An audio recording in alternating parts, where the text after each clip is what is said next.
Menarik untuk disimak bagaimana dalam kurun waktu setengah tahun terakhir hubungan dan komunikasi politik dari tiga aktor politik utama tanah air, yaitu Presiden Jokowi, ada Presiden ke-6 SBY, dan Prabowo Subianto. Ketiganya dinilai masih menjadi aktor penting dan aktor utama yang berpengaruh langsung ataupun tidak langsung terhadap dinamika politik di Indonesia. Lalu seperti apa dinamika panas dingin hubungan dan komunikasi politik ketiganya? Kami punya sedikit rangkumannya untuk Anda.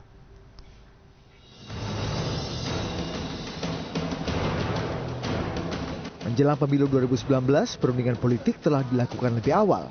Pertemuan Ketua Umum Gerindra Prabowo Subianto dan Ketua Umum Demokrat Susilo Bambang Yudhoyono di Cikeas pada Kamis malam menyedot perhatian dan membuat publik berspekulasi. Hitung-hitungan kekuatan pada pemilihan presiden 2019 pun kerap dilontarkan banyak pengamat. Meski acap memiliki sikap politik yang berbeda, di antaranya dalam Pilpres 2014 dan Pilkada DKI Jakarta, namun usai pertemuan Gerindra dan Demokrat telah menjajaki kesepahaman untuk berjalan beriringan tanpa koalisi. Seperti yang bisa diprediksi, pertemuan dua tokoh politik papan atas ini selain memunculkan komitmen untuk sama-sama mengawal jalannya kekuasaan, juga memproduksi kritikan pedas kepada pemerintah. Saya harus mengatakan bahwa power must not go unchecked. Power, saya ulangi lagi, must not go unchecked.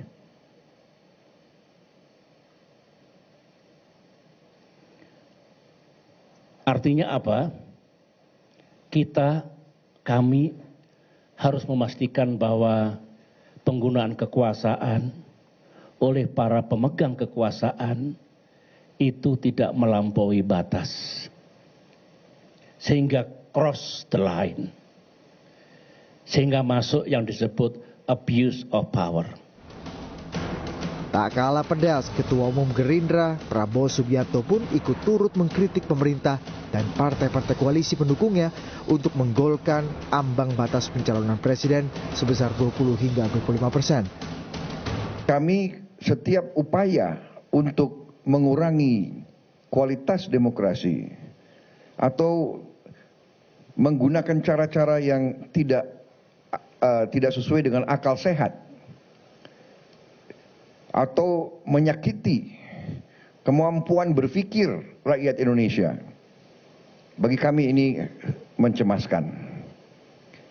Jadi terlihat sikap Partai Demokrat sama Gerindra sama Partai PAN dan PKS itu satu dalam masalah undang-undang pemilu yang baru saja dilahirkan atau disahkan oleh DPR RI yang kita tidak ikut bertanggung jawab. Karena kita tidak mau ditertawakan oleh sejarah. Kekuasaan, ya silahkan mau berkuasa 5 tahun, 10 tahun, 20 tahun, 50 tahun. Di ujungnya sejarah yang akan menilai. Dan saya katakan ke Gerindra tidak mau ikut dalam sesuatu yang melawan akal sehat dan logika. Presidential threshold 20% menurut kami adalah suatu lelucon politik yang menipu rakyat Indonesia. Presiden Jokowi yang dihujani kritik pun angkat bicara. Presiden merasa bahwa di era demokrasi dan keterbukaan seperti saat ini, mustahil akan terjadi penyalahgunaan kekuasaan atau abuse of power.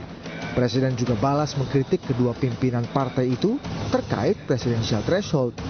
Dan perlu saya sampaikan bahwa saat ini tidak ada yang namanya kekuasaan absolut atau kekuasaan mutlak. Kan ada pers, ada media, ya kan? Ada juga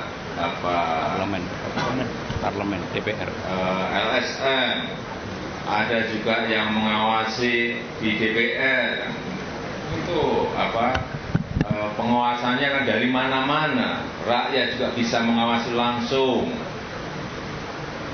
Kita sudah mengalami 2 kali presiden 20%.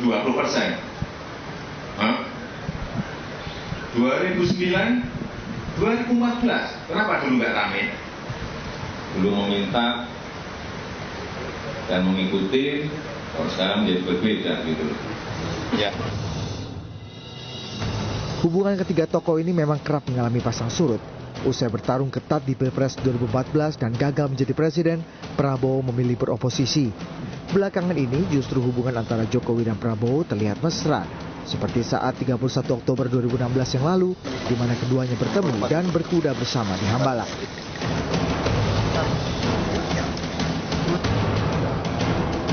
Sementara hubungan Jokowi dan SBY yang sempat tegang karena Pilkada DKI Jakarta dan manuver politik Antasari Azhar juga terlihat mencair saat keduanya berbincang akrab dan ngeteh bersama di beranda Istana Merdeka pada 9 Maret 2017 yang lalu. Ya, pertemuan antara tokoh berpengaruh memang selalu penuh akan makna dan bahasa politik yang tersirat dan tidak mudah diketahui. Budi Adiputro, CNN Indonesia. Pertemuan antara para giant dalam politik pasti menimbulkan spekulasi macam-macam karena komentar, pendapat, kritikan ataupun bantahan dari mereka bisa punya dampak yang signifikan dalam dinamika dan arah politik nasional. Malam hari ini kita akan coba mungkin mengulas dan membedah sedikit demi sedikit lah apa di balik komunikasi politik ketiga aktor utama politik nasional, yaitu Presiden SBY, Presiden Jokowi dan Prabowo Subianto dalam menyikapi dinamika politik mutakhir. Dan untuk menemani saya berdiskusi malam hari ini sudah ada Rocky Gerung, pengajar filsafat dan etika politik UI, peneliti P2D juga. P2D itu apa, Pak Rocky? Perhimpunan Pendidikan Demokrasi. Bukan pura-pura demokrasi. Pura-pura demokrasi. Kemudian ada Profesor A.S. Hikam, analis politik Presiden University. Terima kasih, Prof. Hikam. Kemudian ada Mas Budiarto Sambasi, Mas Bas, jurnalis senior kita. Terima kasih, Mas Bas, sudah datang. Sama-sama, Bu. Oke, kita akan membahas satu hal yang menjadi perbincangan atau top of mind publik selama seminggu terakhir ketika tadi dikatakan dua giant dalam politik ini bertemu, pasti spekulasinya macam-macam. Ada yang kalau mereka berdua mengakunya ini bukan pertemuan koalisi politik, tapi ini lebih ke pertemuan yang berbau dengan moral. Nah, apakah hanya moral atau ada sesuatu di balik moralitas itu? Saya akan tanya Prof. Hikam dulu, apa catatan Anda dulu sebelum kita nanti akan membedah kalimat demi kalimat dari ketiga orang aktor tadi. Ya, yang pertama-tama saya itu agak kurang setuju dengan istilah CNN giant ini. Oke. Giant ini gimana? Giant ini kalau ya bukan hanya karena itu nama komik. Nama bukan. Kayak nama supermarket, tapi juga kalau bahasa Indonesianya giant itu kan raksasa. Oh. Masih mending, tapi kalau di bahasa Jawa kan lebih seru lagi. Apa? Buto. Kan itu saya nggak punya maksud ke situ loh, Prof. Ya, cuman makanya ini, milih kata-kata itu seharusnya yang pas gitu. Misalnya vulkan atau apa. Ini gitu. sengaja memancing klarifikasi dari Anda. Jadi saya mau sengaja memancing. Oleh karena itu memang betul bahwa dua-dua beliau itu kalau istilah saya itu powerhouse dalam politik Indonesia. Bukan giant tadi ya. Bukan. Jadi memang mempunyai pengaruh yang sangat besar sampai hari ini. Oleh karena itu pertemuannya tentu saja akan menciptakan paling tidak respons publik yang juga sangat besar. Nah, persoalannya adalah what kind of response? Apa responnya itu? Nah, menurut saya karena ini baru awal manuver dari dua tokoh besar ini dan kemudian direspon oleh Pak Jokowi dengan sangat tegas dan istilahnya itu to the point, maka kemudian tentu akan menciptakan respon-respon dari media massa. Buktinya CNN aja perlu-perlunya untuk membicarakan masalah itu, padahal ini masih terlalu early ya. Bahkan untuk dijadikan koalisi saja beliau menolak kan. Ini bukan koalisi tapi ini baru kerjasama. Nah, kerjasama yang bagaimana? Nah, untuk sementara yang saya lihat di CKS itu adalah kerjasama untuk menciptakan image yang kurang bagus buat Jokowi, juga untuk Presiden Jokowi. Kurang bagus. Kerjasamanya itu baru sampai situ. Misalnya dari Pak SBY mengatakan ada kesan abuse of power. Nah, nanti kita akan bedah itu, Prof. Nah ya di situ Pak Prabowo juga mengatakan jangan sampai kemudian ini ada permainan politik yang jadi lelucon. Nah, itu kan makanya kemudian Pak Jokowi langsung menjawab, tidak ada itu yang namanya absolut. Kan aneh kan, Pak Jokowi itu nggak biasanya menyambut langsung kayak begitu.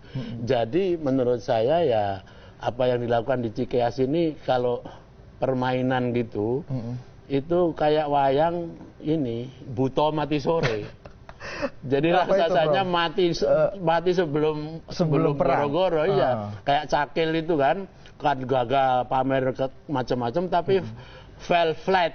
Belum apa-apa sudah selesai. Baik. Karena memang saya kira ada sesuatu yang tidak pas di dalam komunikasi di Cikeas itu, yaitu terlalu cepat menciptakan image bahwa ini ada pemerintahan itu ada something yang sangat salah. Padahal kan dan harusnya kalau memang tidak ingin menimbulkan gejolak dan spekulasi politik, ya diam-diam aja pertemuannya, kan nggak perlu kasih tahu wartawan. Itulah gunanya Anda mengundang Mas Budi Sambasi. Oke, saya akan tanya sebelum ke Mas Bas, saya akan ke Bung Rocky dulu. Nah, itu dia. Ini resepsi apakah baru masih pertunangan atau ini hanya ta'aruf lamaran-lamaran kecil gitu menurut Anda? Apa yang ingin ditunjukkan oleh kalau resepsi dua bapak-bapak ini? Menunya full gitu, tapi ini kan cuma nasi goreng. Gitu. Dan yang jadi soal hanya nasi goreng, seharusnya nikmati aja. Nasi goreng nggak perlu digoreng lagi tuh. Nanti nasi gosong gitu. Yang terjadi sekarang orang menggoreng nasi goreng gitu kan. Dan itu juga lelucon baru karena sesuatu yang disodorkan sebagai satu gimmick dalam politik, lalu berupaya untuk dieksplisitkan, diradikalkan bahkan asumsi-asumsinya, sehingga terjadi semacam kegelisahan di istana itu, dan kegelisahan itu tiba-tiba terungkap lewat kata-kata yang keras dari presiden itu. Nah, saya merasa bahwa presiden juga bereaksi terlalu keras. Urusan dua giant, kenapa Dark Father harus bereaksi keras itu kan? Jadi ini pola politik kita ini berupaya untuk nyari truth langsung, ngurangin truth. Padahal ini permainan pertama awal itu nyodorin apa namanya, call-nya berapa. Jadi ini masih call aja tuh. Jadi 1-0 untuk oposisi menurut Anda? Dengan respon dan dinamika yang ada? Pasti 1-0 karena secara psikologi orang merasa loh kok di situ langsung panas gitu.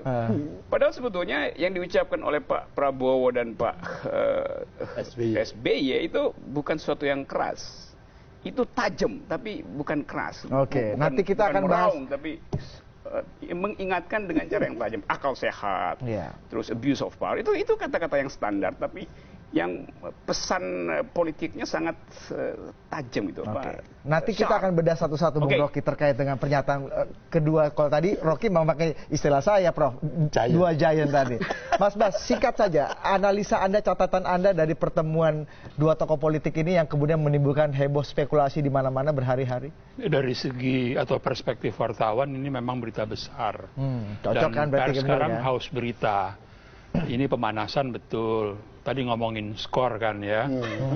Jadi ini semacam uji coba kalau bola ya. Tapi hati-hati, uji coba itu juga berbahaya. Buat pemain-pemain bintang bisa cedera. Nah ini udah cedera sedikit nih dua pemain bintang ini dengan bahasa atau diksi yang menurut saya cukup keras. Siapa yang menekel, siapa yang cedera, siapa yang bisa membawa lolos cedera bola? Sendiri, jatuh sendiri. Jatuh sendiri? Jatuh sendiri, karena yang satu menyebut lelucon politik, menipu rakyat. Yang satu lagi menyebut abuse of power. Oke, memang bisa tapi kalau udah baru uji coba udah memakai diksi dan kalimat yang tajam begitu, rugi juga. Ini panggung, momentum sudah ada. Kan pemerintahan Jokowi juga banyak kelemahan. Jadi terlalu cepat menekan gasnya gitu ya. Iya, tapi ya cedera. Jadi unforced error. Jadi 1-0 untuk presiden atau oposisi? Enggak juga. Benar. Saya setuju, reaksi presiden juga cukup. Sebenarnya diemin aja. Terlalu keras. Kita akan coba membedah. Mungkin banyak yang belum melihat dari kalimat per kalimat apa yang dikeluarkan oleh baik itu Pak SBY ataupun Prabowo dan juga Presiden Jokowi. Kita akan saksikan dulu pernyataan dari Presiden Republik Indonesia ke-6 Susilo Bambang Yudhoyono.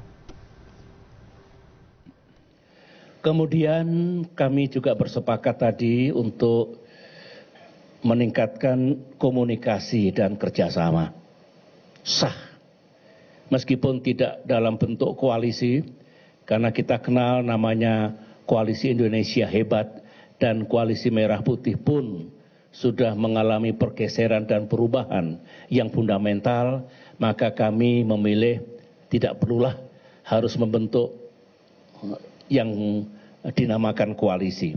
Yang penting kita meningkatkan komunikasi dan kerjasama. Kami juga memikirkan bagaimana sebuah gerakan moral dilakukan. Not only gerakan politik. Saya harus mengatakan bahwa power must not go unchecked. Power, saya ulangi lagi, must not go unchecked.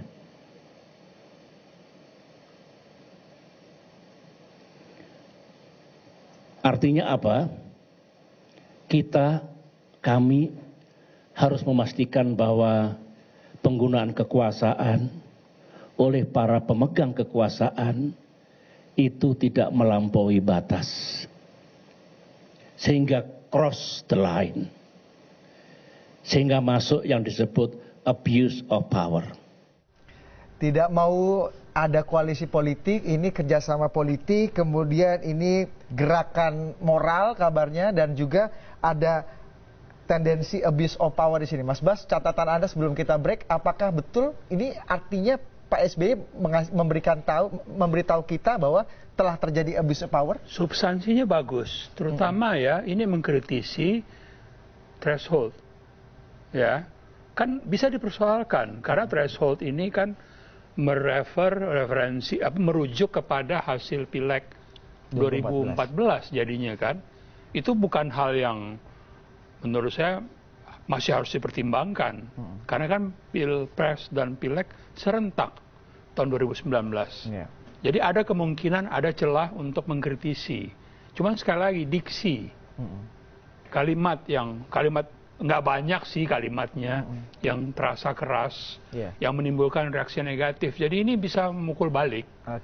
Sebenarnya kalau kita tanya reaksi di kalangan intelektual ya, mungkin berbeda dengan rakyat kecil ya. Tapi umumnya yang di bawah itu merasa ini pemerintah lagi kerja kok diganggu terus sih. Yang dimaksud abuse of power oleh Pak SBY ini dalam takaran Anda apa, Mas Bas?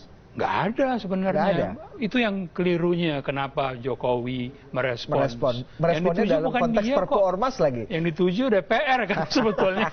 Kalau dalam soal threshold, presidential threshold ya. Kenapa juga kemudian Pak SBY tidak sejak awal menghindari bahwa ini bukan koalisi ya, ini bukan koalisi ya, ini kerjasama. Apa yang kira-kira ingin dipersepsikan dari itu? Kita akan bahasnya di segmen berikutnya. Tetaplah bersama kami.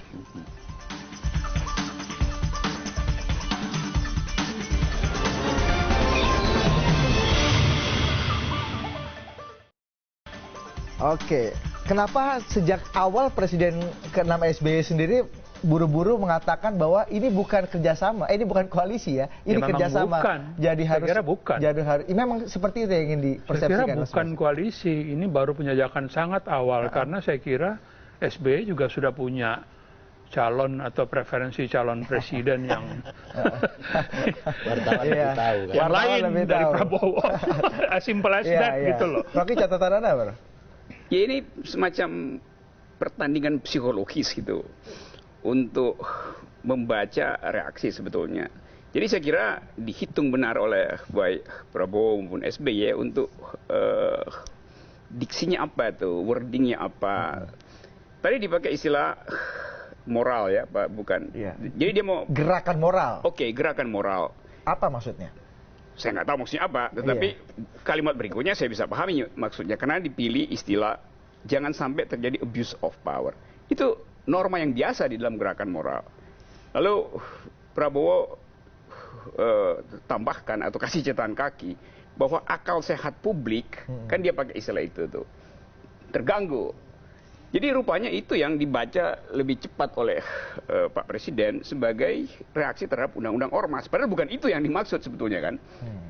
Jadi abuse of power-nya bukan di konteks Perpu Ormas seperti yang dimaksud Presiden. Itu, dalam pengertian lebih lengkap, lebih komprehensif. Tetapi kita tahu bahwa bawah sadar Presiden adalah soal Ormas. Karena satu minggu ini dia diganggu terus dengan itu kan. Jadi yang keluar itu jengkel terhadap reaksi terhadap pemerintah yang seolah-olah membenarkan politik tanpa pengadilan dalam soal ormas itu. Jadi itu saya kira basis kenapa kemudian keluar istilah jangan sampai atau apa dia sebut tadi, ini pemerintahan ini bukan otoriter, atau tidak ada pemerintahan yang absolut. Ya dengan sendirinya, karena dia dipilih demokrasi itu nggak perlu diucapkan sebetulnya kan. Tetapi yang menarik sebetulnya adalah mengapa kritik semacam itu reaksinya harus langsung dari presiden itu.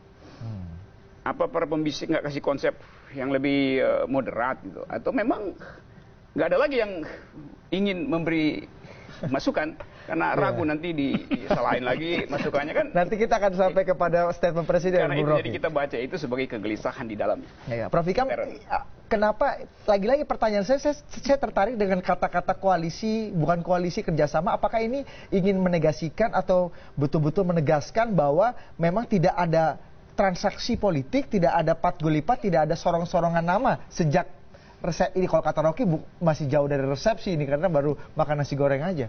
Ya kalau saya sih melihat memang Pak SBY hati-hati ya. Sebab kalau tiba-tiba beliau mengarahkan menuju koalisi, sementara nanti respon dari Gerindra atau partai lain tidak, nanti kan bagaimana? Kan Pak SBY ini kan kalau orang Jawa kan melihatnya sebagai orang yang sudah dalam posisi sabdo pandito ratu. Jadi kalau sudah bicara itu sudah merupakan satu titah, satu perintah. Jadi sebelum terjadi betul dia dihitung, jangan sampai orang sudah nanti malah backfire ke saya. Jadi lebih baik menggunakan istilah bukan koalisi tapi kerjasama dulu atau komunikasi, malah lebih sederhana. Jadi itu. Nah, apakah nanti hasil Cikeas itu akan ditindaklanjuti atau tidak? Tentu beliau-beliau itu akan melihat bagaimana respon. Nah saya kira kalau dari dua pakar ini tadi, melihat respon dari Pak Jokowi yang demikian frontal dan tegas, mungkin akan dinilai positif statement yang tadi itu, yang ada di Cikeas. Nah kemungkinan akan dilanjutkan lagi entah dengan statement apa lagi. Ya kan? Tapi kan dua beliau ini juga harus melihat bagaimana publik. Kan? Kalau saya melihat justru tadi yang saya kemukakan di awal, fell flat. Ya, jadi malah backfire kayaknya karena kemudian respon publik cenderung negatif terhadap statement. Pertama, kalau dikatakan ada abuse of power, cenderung negatif terhadap yang Cikeas tadi itu, itu kan salah alamat. Karena yang harusnya dikatakan abuse of power dan kemudian absolut dan lain sebagainya itu adanya di DPR. Yang pekerjaannya selama beberapa tahun ini kan mengecewakan rakyat melulu. Hampir tiap malam, tiap hari itu pekerjaannya begitu. Mulai dari yang pertama pecah dulu itu KMP dan KIH. Lalu kemudian masalah budget, lalu kemudian masalah gentong babi itu, ya kan? Lalu soal macam-macam sampai pada yang namanya. Jadi harusnya ke DPR yang ditujukan itu salah alamat. Tapi Anda menganggapnya bahwa yang ditujukan oleh Pak SBY itu Presiden Jokowi. Sudah jelas Pak Jokowi. Kalau Anda terus sebelumnya kasus waktu Ahok masih di sidang, ya itu kan Pak SBY itu kan langsung kepada Jokowi juga. Jadi image publik itu apapun yang dikatakan oleh dua orang itu tidak mungkin ke DPR, tapi pasti ke RI1 sekarang. Jadi ini pakai low context communication yang sangat mudah dipahami. Sangat publik, tidak perlu ada analisa dari Rocky Gerung. Nggak usah ada filsafat dalam soal kayak beginian ini. Akal sehat yang mana yang dikatakan lelucon itu, wong semuanya juga ada landasan hukumnya kan. Baik. Jadi menurut saya kalau nanti mau dilanjutkan dengan call tinggi terus-menerus, saya khawatir yang dikatakan Mas Budi Sambasi benar, nanti jangan-jangan para pemain itu luka duluan sebelum berlomba. Kalau kata Mas Bas ini karena terlalu giat, olahraganya terlalu giat bisa cedera duluan. Nah, tadi kita sudah mendengarkan pernyataan dari Pak SBY yang katanya sih agak lumayan keras. Kita akan lihat atau dengar pernyataan dari Prabowo Subianto, Ketua Umum Partai Gerindra yang hadir juga dalam pertemuan pada Kamis malam lalu. Saya sangat sependapat dengan Pak SBY, kita harus lakukan check and balance. Kita harus ada penyeimbangan. Jadi setiap kekuasaan harus diawasi dan diimbangi. Kami setiap upaya untuk mengurangi kualitas demokrasi atau menggunakan cara-cara yang tidak sesuai dengan akal sehat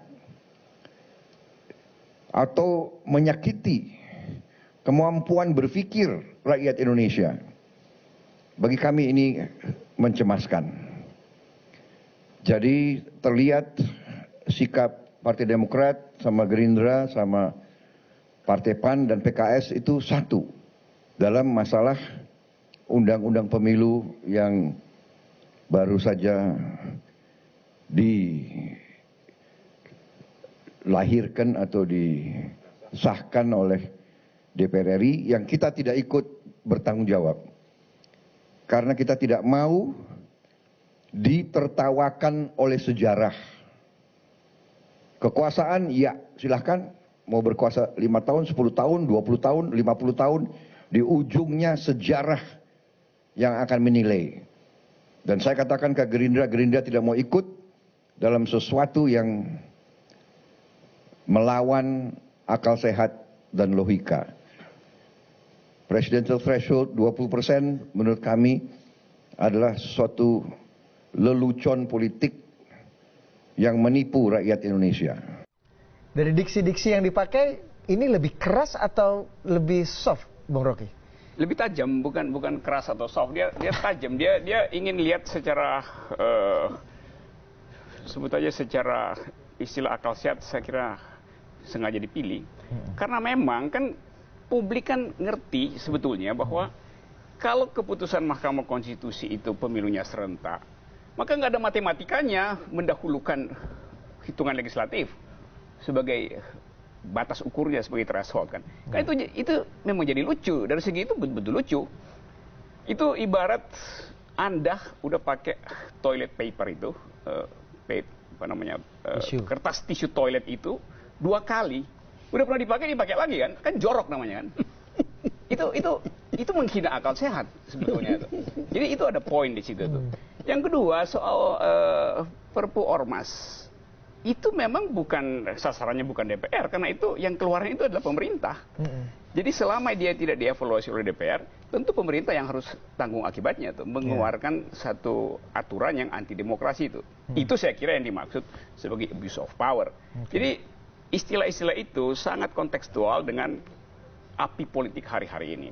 Nah kita, orang yang menonton itu dengan akal sehat, mengerti kenapa ada semacam sebut aja apa namanya ya, sumbu baru yang dihidupkan dari Cikeas. Karena sumbu itu dihidupkan oleh 2 orang tokoh tadi, maka jadi kegemparan politik. Kalau Prabowo yang ngomong sendiri, SBY ngomong sendiri, ya orang biasa-biasa aja kan. Tapi ini kemudian jadi sinergi itu yang kemudian menggelisahkan presiden itu. Dan kegelisahan itu kemudian ikut terpapar pada seluruh aparat beliau itu.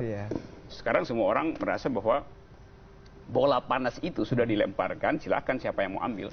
Karena nggak ada yang mau ambil, terpaksa presiden bereaksi terus kan. Nah bisa-bisa presiden salah lagi bereaksi itu.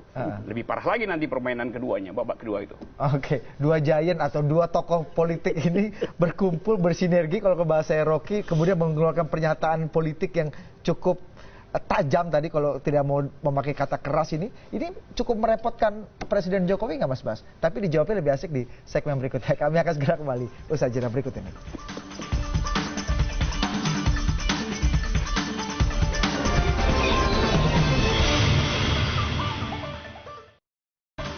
Saya ke Mas Bas, ini memang merepotkan. Apa yang sudah dilakukan di Cikeas ini merepotkan Jokowi sehingga harus ada reaksi yang begitu frontal gitu Mas Bas? Jokowi sebagai presiden saya kira mulai sering berkomentar atau menjawab, merespons statement-statement politik dari lawan-lawan politik. Dia katakanlah waktu ngomong gebuk, ya itu udah mulai ada semacam keberanian untuk langsung menanggapi. Tapi kadang-kadang juga saya menilai hal-hal yang tidak perlu juga dinyatakan oleh Presiden. Terakhir yang kasus PAN diundang ke istana. Presiden kan mengatakan, saya undang kok PAN ke istana. Tapi rupa-rupanya yang undang itu ketua kelas. Kita punya pernyataan, nanti kita putarkan Mas Bas. Saya janji kepada Anda kita akan putarkan itu pernyataan supaya nanti kita juga bisa bahas diksi-diksi yang dipakai Presiden. Hal-hal yang harusnya tidak perlu dia sampaikan ke publik. Terakhir yang soal respons terhadap Prabowo dan SBY juga harusnya diam aja, jubir aja cukup itu. Tapi kalau kembali ke pernyataannya Prabowo, memang betul ada upaya mengurangi kualitas demokrasi dan melawan akal sehat secara gradual belakangan ini. Kemudian ada juga demokrasi ke depan bisa dirusak, demokrasi ini tetap jalan yang terbaik, dan hal-hal yang tadi dikritik oleh Prabowo sebagai mengolok-olok, bahasa Rocky ini mengolok-olok akal sehat. Sekali lagi saya kira Presiden nggak perlu menanggapi hal seperti itu, kerja terus saja. Berikan kesempatan kepada menteri-menteri untuk menanggapi, cukup. Kritik Prabowo itu memang faktual nggak, Mas Bas, dengan kritik-kritik diksi yang dipakai dengan kondisi realitas? Belum bisa dikatakan faktual, karena kita tahu sama-sama hidup dalam sekarang demokrasinya, ya siapa aja bisa ngomong apa aja. Sebetulnya jadi ya bebas-bebas saja sebetulnya. Jadi tidak ada itu namanya upaya mengurangi kualitas demokrasi belakangan ini, enggak ya? Enggak ada sih, karena kalau soal Perpu Ormas ya ini baru 2 Perpu ya, SBY berapa Perpu waktu berkuasa. Iya. Prof Ikam, apa catatan Anda? Pernyataan Prabowo tadi. Kalau kita mau membobotkan ya substansi itu ya, itu saya kira kita juga harus fair ya, karena after all semua omongan di CKS itu kan retorika politik. Sebab nanti kalau kita kemudian menilai satu demi satu ya, mana yang abuse of power, itu kan juga orang bisa melihat bagaimana sebelum DPR hasil 2014 itu muncul, ya kan? Itu kan ada proses abuse of power sehingga kemudian yang menang di dalam Pileg 2014 malah tidak menjadi ketua DPR kan? Itu tidak ada yang lebih dalam abuse, MD3, undang-undang MD3. Iya, dan tidak ada yang lebih lelucon politik yang paling tidak bermutu di seluruh sejarah Republik ya di situ itu. Kemudian kalau lelucon yang tidak lucu, apa yang dilakukan oleh PAN ya, yang kemudian nggak jelas posisinya di dalam soal mendukung pemerintah Jokowi ini kan, itu apa tidak lucu itu? Ya sangat tidak lucu juga. Jadi banyak hal-hal yang kalau di weight secara equal itu nanti juga akan muncul hal-hal yang tidak lucu juga yang dilakukan di CKS itu termasuk juga tidak lucu kalau kita mau analisa gitu. Tapi kalau kita lihat itu sebagai tadi yang dikatakan Bung Rocky dan Pak Budi bahwa ini adalah semacam warming up. Ya itu retorika politik begitu. Nah, apakah kemudian respon dari Pak Jokowi itu overreact atau bagaimana ya kita bisa Tapi menilai. Sasarannya yang dikeluarkan atau yang dituju oleh Prabowo sendiri sudah tepat dan alasannya juga seperti Mas Bas tadi saya tanyakan sudah faktual. Ya belum lah, tadi itulah makanya kalau kita mau melihat itu sebagai retorika politik ya oke saja. Ya, tetapi kalau kita mau lebih substantif, kita nanti akan ketahuan nanti siapa yang lebih lucu. Kenapa memilih 2 tokoh politik mengeluarkan kritik yang kemudian bisa sangat mungkin kita bahas rame-rame bertiga seperti saat ini? Ya karena giant ini tadi. Iya, tapi kemudian tidak faktual gitu. Rocky, kenapa logikanya nggak dipakai? Kalau kata Prof Ikam, kritik-kritiknya tidak faktual, tidak sesuai dengan kondisi yang terjadi di realita gitu. Karena demokrasi masih tetap sehat, tidak ada kemunduran atau pengurangan kualitas demokrasi dan melawan akal sehat gitu. Saya kira berkurang kualitasnya tuh. Jadi kalau Perpu dikeluarkan itu jelas ada pengurangan kualitas demokrasi. Tentu ada imbalnya, tetapi pada waktu dia dikeluarkan, jalan pikiran yang menyebabkan itu keluar itu adalah pengurangan kualitas demokrasi. Threshold dipasang 20% adalah pengurangan kualitas demokrasi. Jadi bukan soal faktual, logiknya memang dimaksudkan untuk mengurangi kualitas demokrasi itu. Nah sekarang kalau misalnya Presiden merasa bahwa ya biasa aja, ya bilang aja pada juru bicaranya, pergi suruh bawa ke Mahkamah Konstitusi. Tapi kalau Presiden sekarang kelihatannya dia bukan lagi seorang pemimpin eksekutif atau bahkan kepala negara, dia berubah jadi politisi, kan turun gradasinya kan, grade-nya turun.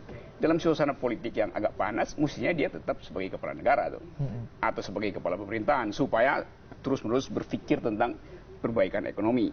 Jadi dia akhirnya terumpan ke dalam wilayah politik. Dia berubah jadi politisi, jadi politik praktis akhirnya bermain di situ. Nah, sialnya kalau presiden udah bicara, nggak ada lagi yang bisa koreksi. Akhirnya dia koreksi dirinya sendiri kan. Itu kelucuan lagi tuh, presiden mengoreksi dirinya sendiri. Terus terjadi begitu. Oke, ditahan dulu Bang Ruki. Kita lihat dulu yuk, saksikan bersama-sama pernyataan dari Presiden Jokowi yang kemudian menanggapi pernyataan-pernyataan dari, kalau kita bisa bilang, pertemuan Cikeas pada Kamis lalu. Diplomasi kita sih goreng. Pertemuan partai kan saya kira biasa saja, ya baik-baik saja, sangat baik. Tapi perlu saya sampaikan bahwa sebagai bangsa kita sudah menyepakati secara demokratis untuk menyelesaikan setiap perbedaan, setiap permasalahan itu dengan musyawarah dan mufakat. Saya sampaikan bahwa saat ini tidak ada yang namanya kekuasaan absolut atau kekuasaan mutlak.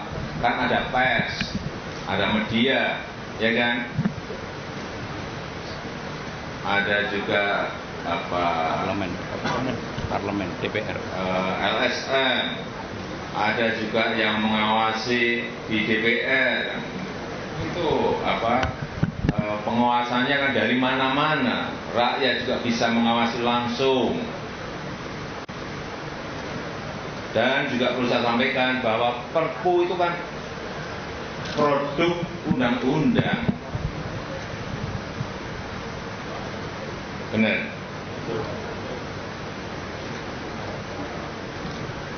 Dan dalam mengeluarkan Perpu kan juga ada mekanismenya. Artinya setelah Presiden mengeluarkan Perpu, itu kan ada mekanisme lagi di DPR. Yang di situ juga ada mekanisme yang demokratis. Ada fraksi-fraksi, apakah setuju dan tidak setuju. Artinya sekali lagi tidak ada yang namanya kekuasaan absolut mutlak dari mana. Nggak ada. Ya. Sangat berlebihan. Apalagi kita sudah mengalami 2 kali presiden 20%. 2009, 2014. Kenapa dulu nggak rame? Tahun ini kan serentak, Pak. Tahun 2019 nanti kan serentak. Ya, ini pertanyakan presiden threshold 20%. Kenapa yang dulu-dulu tidak rame? Penyederhanaan itu sangat penting sekali dalam rangka visi politik kita ke depan. Coba bayangkan, saya ingin memberikan contoh. Kalau 0%, ya kan, kemudian satu partai mencalonkan, kemudian menang. Coba bayangkan. Bayangkan nanti di parlemen, di DPR. Benar. Kita dulu yang 38% saja kan, waduh. Ini proses politik yang rakyat harus ngerti, jangan ditarik-tarik seolah-olah presiden threshold 20% itu salah. Dan ini sekali lagi ini produk demokrasi yang ada di DPR. Ini produknya DPR, bukan pemerintah. Dan di situ juga ada mekanisme proses demokrasi yang ada di DPR. Dan kemarin juga sudah digedok dan aklamasi. Betul. Nah, ya silakan itu dinilai. Kalau masih ada yang nggak setuju, kembali lagi bisa ke MK. Inilah negara demokrasi dan negara hukum yang kita miliki. Dulu ingat, dulu meminta dan mengikuti, kalau sekarang menjadi berbeda gitu. Dulu ingat nggak? Dulu meminta, mengikuti, kok sekarang jadi berbeda. Nah, kita membahasnya di segmen berikutnya. Kami akan segera kembali saja di berikutnya.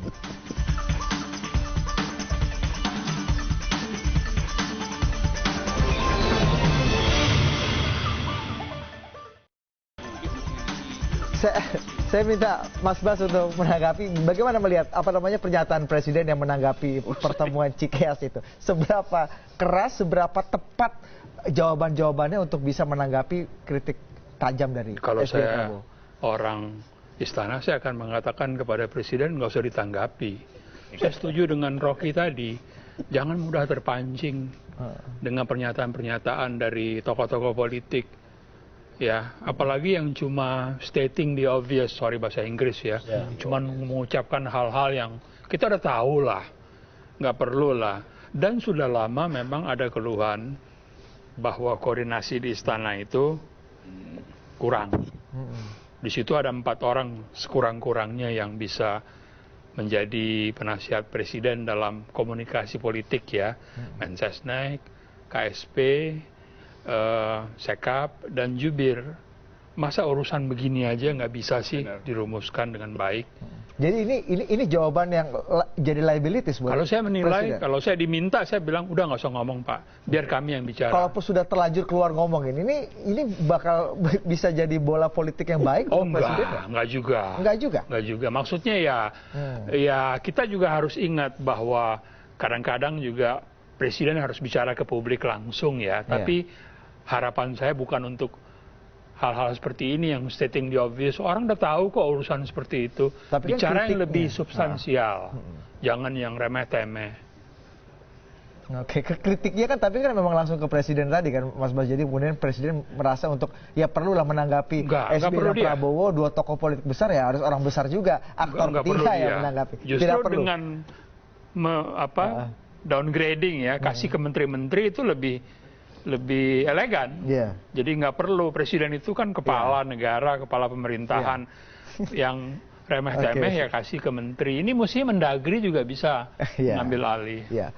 Rocky sudah tepat belum? Kalau kita lihat poin-poinnya adalah pertama Presiden menanggapi justru malah tidak ada kekuasaan absolut. Saya agak sulit menemukan adanya diksi dari SBY ataupun Prabowo yang mengatakan bahwa ini ada absolute power yang terjadi. Kemudian tidak ada kekuasaan absolut karena ada pers, DPR, dan pengawasan dari mana-mana. Kemudian Presiden Jokowi juga menanggapi soal Perpu tadi karena sudah melewati mekanisme yang demokratis, jadi jangan dibesar-besarkan. Kemudian yang terakhir adalah yang itu 20% presidential threshold. Dulu katanya orang-orang yang mengkritik sekarang juga menjadi bagian dari penikmat 20% itu. Gimana Rocky? Jadi seluruh keterangan Presiden tadi kira-kira 2-3 menit itu memperlihatkan gak ada koordinasi isu di dalam istana tuh. Sehingga itu kayak Presiden ngomong belepotan tuh. Nyentuh ini, nyentuh itu, tapi dia nggak tahu substansinya apa tuh. Dia bahkan nggak pernah mengerti bahwa itu keputusan Mahkamah Konstitusi yang menggandengkan pemilu legislatif dan presiden pada satu hari yang sama, itu tidak mungkin dipakai threshold. Karena dia nggak mengerti, maka dia bikin perbandingan dengan 2009 tuh. 2009 itu belum ada keputusan Mahkamah Konstitusi. Itu udah dibahas beratus kali di pers, dan presiden nggak tahu isunya apa. Artinya briefing dari staff itu nggak ada. Itu bikin presiden terus-menerus jadi semacam dipanah terus oleh publik. Kan kasihan kan? Jadi saya justru kasihan pada presiden. Diketawain sebetulnya, ini kok nggak ngerti problemnya tuh. Jadi itu dasarnya tuh. Yang lain adalah ya juga dia nggak ngerti apa itu abuse of power. Abuse of power itu bukan orang jadi diktator, tapi menggunakan satu kewenangan yang berakibat tertutupnya misalnya komunikasi politik demokratis, itu abuse of power. Melakukan tugas pemerintahan melampaui perintah undang-undang juga abuse of power itu. Jadi bukan yang absolut yang disebut abuse of power. Kalau udah absolut nggak lagi abuse of power, itu udah betul-betul power mengangkangi. Kalau dengan diksi kalimat bahwa ada demokrasi, ada kebebasan, kita semua bisa mengkritisi, pers bebas, masyarakat civil society juga bebas bisa mengkritisi sehingga tidak ada abuse dan absolute power tadi?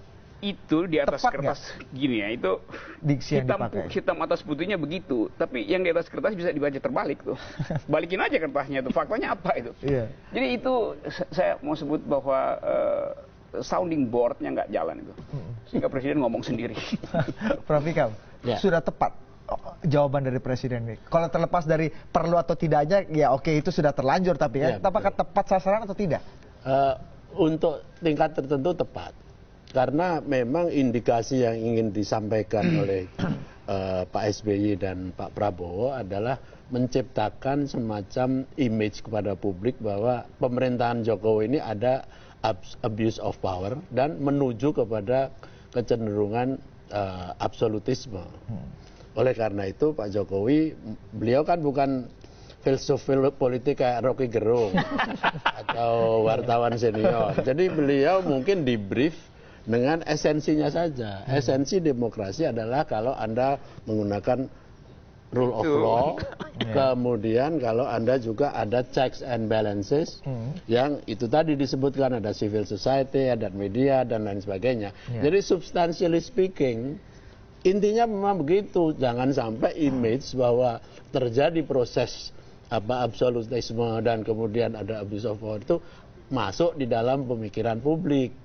Saya setuju 100% bahwa penyampaian itu mestinya tidak sampai pada presiden. Oh, jadi harusnya orang-orang di bawah apa presiden. Gunanya dibangun itu lembaga yang namanya juru bicara dan lain sebagainya. Bukannya ketika presiden yang mengatakan berarti ya memang ini keputusan atau sikap pemerintah, jadi tidak perlu ada dissenting opinion dari orang-orang pemerintah seperti gitu, sekarang perlu ada terjadi. Dong lembaga yang namanya humas dan lain sebagainya. Jadi adanya lembaga-lembaga itu kan untuk menyaring juga. Justru secara politik komunikasi ya. Itu kalau yang menjawab itu misalnya pada level humas itu, artinya yang di CKS itu ya levelnya sama dengan humas kan. Tapi begitu yang bicara adalah presiden, omongan yang menurut saya cuma retorika tadi itu kemudian nanti akan ditanggapi seolah-olah itu substantif. Nah semoga saja tidak, tergantung media. Bagaimana media dan pengamat politik, filsuf dan lain sebagainya ini kemudian menciptakan menggemakan itu, begitu loh. Tapi kan kalau kita lihat Prof. Ikam, ini kan sebenarnya kritik dari Pak SBY dan Pak Prabowo ini kan dua kritik atau kritik-kritik yang memang selama ini ditujukan kepada presiden. Semua presiden akan kena macam bukan begitu. Kritik yang sama sekali baru, apalagi dengan konteks dinamika politik kekinian. Tapi kenapa lagi-lagi, apa yang membuat kemudian Presiden Jokowi harus serta-merta menjawab gitu? Ya tadi itu kan menurut analisa mereka berdua ini ada something wrong dengan koordinasi dan lain sebagainya. Jadi kalau secara substansi saya tidak ada masalah dengan jawaban Pak Jokowi. Hanya masalah tadi itu, masalah siapa yang menyampaikan apa dan pada level apa. Kan begitu saja. Nah oleh karena itu kita bisa berbeda pendapat soal mana yang masuk akal dan tidak masuk akal. Tapi kan yang selalu digarisbawahi kan siapa yang harus menyampaikan dalam konteks sekarang ini. Sebab sangat serius Anda membangun satu lembaga yang namanya KSP, yang namanya Sekap dan yang lain sebagainya tadi. Tetapi pada saat yang sangat penting jubir itu malah hanya di sebelahnya saja. Kalau Pak Jokowi kehilangan kata-kata baru menyambung. Nah itu kan yang dikeluhkan oleh teman-teman ini kan. Nah ini kan lesson learned bagi istana. Apakah akan diulangi lagi atau tidak? Jadi persoalannya ada dua kan, substansi dan bagaimana substansi itu disampaikan. Berarti kenapa sampai presiden, mungkin kita bisa asumsikan kenapa presiden bisa langsung menjawab, mungkin karena ini begitu merepotkan presiden. Maksudnya mengancam, apa deteksi ancaman itu terlihat, Bung Rocky? Gak ada ancaman di situ. Ini kenapa sampai presiden yang menjawab? Kan tidak perlu. Kalau kata Anda tidak yang perlu. Saya sebut tadi, deteksi ancamannya tidak ada. Ini kan cuma sinyal psikologi. Semacam perang urat saraf pertama yang paling dasar. Tapi karena reaksi presiden itu berlebihkan, artinya tidak di-manage, maka orang kemudian mulai melihat loh kok reaksinya aneh gitu. Itu orang bandingkan akhirnya, loh kemarin kan presiden baru naik kuda di Hambalang. Sekarang koboi turun dari kuda gitu kan. Kan jadi buruk citranya tuh. Kan mestinya tukang kudanya aja ngasih keterangan itu. Itu dia menarik. Banyak orang kemudian menganggap gini Mas Bas, kalau kita lihat ini kan hubungan antara Pak SBY, Pak Jokowi dan Pak Prabowo ini kan naik turun lah ya. Tapi kan kalau kita lihat dalam 1 tahun atau 6 bulan terakhir, keduanya kayaknya bisa beriringan mesra. Pak Jokowi dan Pak Prabowo seperti yang kita bisa saksikan ini sedang siap-siap untuk naik kuda bareng. Ini Oktober 2016, kemudian kalau kita mundur beberapa bulan yang lalu, Maret 2017, Presiden SBY dan Presiden Jokowi veranda talk, minum teh sambil ketawa-tawa di Istana Merdeka. Apakah ini bisa diasumsikan bahwa upaya-upaya jemput bola yang dilakukan oleh Presiden Jokowi ini tidak membuahkan hasil karena kritiknya masih tetap keras dan ditujukan langsung untuk melemahkan pemerintahan gitu dianggap? Kalau dari film ini kita bisa melihat, kan ini sebelum 4/11 ya? Ini Oktober 2016. Setelah 2012. Setelah 2012 itu. ya. Jadi memang waktu itu ada kegentingan lah. Makanya saya kira Presiden cukup canggih ya mendekati Prabowo waktu itu. Kalau ini setelah pemilu. Ya, ini setelah. Jadi memang beda konteks politik saya kira. Tapi bahwa silaturahmi antar ketiganya berlangsung bagus, ya itu memang faktual. Dan jangan lupa loh, yang saya dengar Pak Prabowo dan Pak SBY itu bertemunya rutin. Nggak sekedar yang di depan panggung pers saja. Itu yang mau saya tanya. Banyak yang menganggap bahwa Prof. Vikam dan juga Mas Bas, saya mungkin tanya untuk closing statement-nya, apakah memungkinkan sebenarnya dengan sejarah politik antara SBY dengan Prabowo yang mungkin banyak orang bilang ini tidak akan ketemu, apakah akan memungkinkan ada suatu yang bisa mempertemukan untuk berkoalisi di Pilpres 2019, Prof. Vikam? Ya, katanya politik itu sesuatu yang serba mungkin. Ya, jadi ya serba mungkin, ya kemungkinan itu ada, walaupun tadi sudah dicegati oleh Mas Bas, katanya Pak Prabowo juga sudah punya calon sendiri, yaitu beliau sendiri. Pak SBY juga kemungkinan sudah punya calon sendiri. Tapi kalau dilihat secara kemungkinan dalam politik bisa jadi. Nah, perkaranya kan probabilitasnya itu seberapa. Nah, inilah makanya dengan sejarah politik mereka berdua yang kerap berseberangan gitu misalnya. Nah, oleh karena kita harus lihat ke depan lagi masih akan ada nggak pertemuan-pertemuan yang lebih substantif, bukan hanya retorika saja. Di samping itu juga bagaimana istana mereaksi. Kalau istana nanti mereaksinya pertemuan mereka makin lama makin dicuekin, ya berarti tidak ada artinya apa-apa. Jadi kita lihat aja nanti. Terakhir skornya untuk pertemuan ini. Tadi Rocky sudah bilang 1-0 untuk oposisi. Menurut saya 1-1 aja. 1-1. Karena secara substantif apa yang dikatakan Pak Jokowi juga pas. Saya kira lihatnya Rocky terakhir ini pertama kita baru lihat menunya nasi goreng biasa aja itu. Nanti kalau menunya kambing guling, itu serius itu. Oke, kita akan lihat bagaimana dinamika politiknya ke depan. Tapi paling tidak kita sudah bisa melihat dan membedah apa sih kira-kira diksi-diksi yang dipakai dan apa maksud yang ingin dicapai oleh ketiga political actor utama di Indonesia ini. Terima kasih Bapak-Bapak atas perbincangan yang hangat malam hari ini.